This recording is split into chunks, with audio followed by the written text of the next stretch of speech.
So I've been asked to make a little video in the run up to the festive season, and I thought as a psychologist it might be interesting to look at the social norms and rules that we have about the festive season, because I think that these can actually cause quite a lot of pain and distress over this period, and there may be other ways of approaching them. So what I'm going to talk about is kind of what are the rules in relation to the festive season that a lot of people have. Why might we question those rules, and what things might be put in their place if we wanted to do things differently. And this is an approach that I take a lot of the time when I'm talking about other issues like relationships more broadly. So my book and website, Rewriting the Rules, is a good place to find out more about this whole concept if you're interested.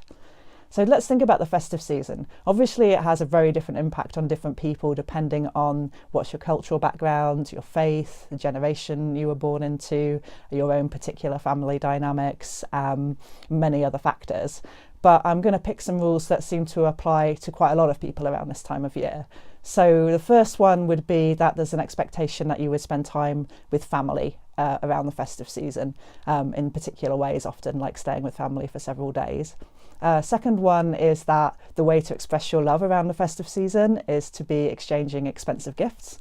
And the third one is that it's the most wonderful time of the year and you must be happy and merry at this time of year. So those are the three kind of main rules that I came up with thinking about the festive season, but why might we question them?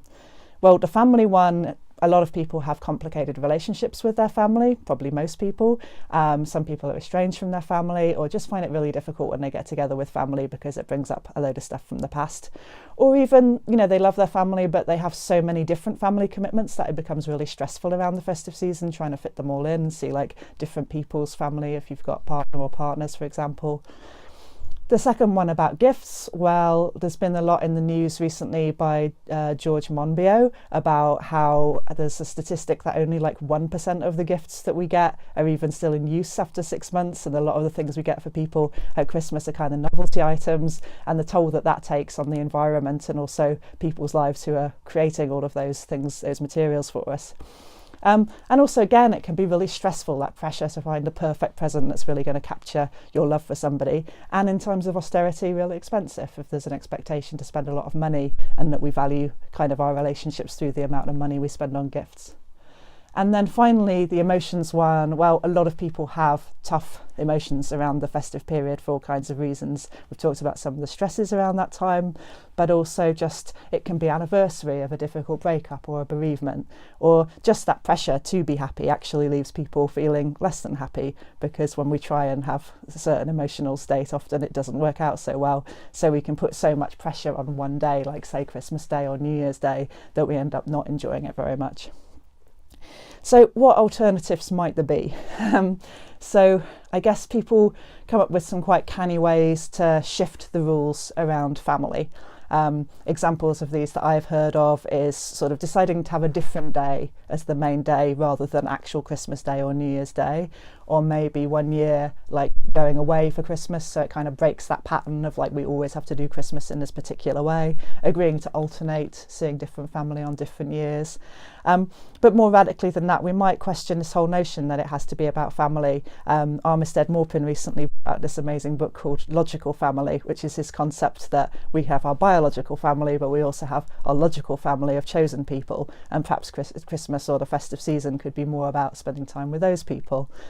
I'd encourage like a consensual conversation with the people you usually spend Christmas or festive season with and the people you might like to spend it with, where you actually open up about what you would like, because you may find that everyone's been doing a thing that doesn't really work very well anymore, because they've assumed that other people want it.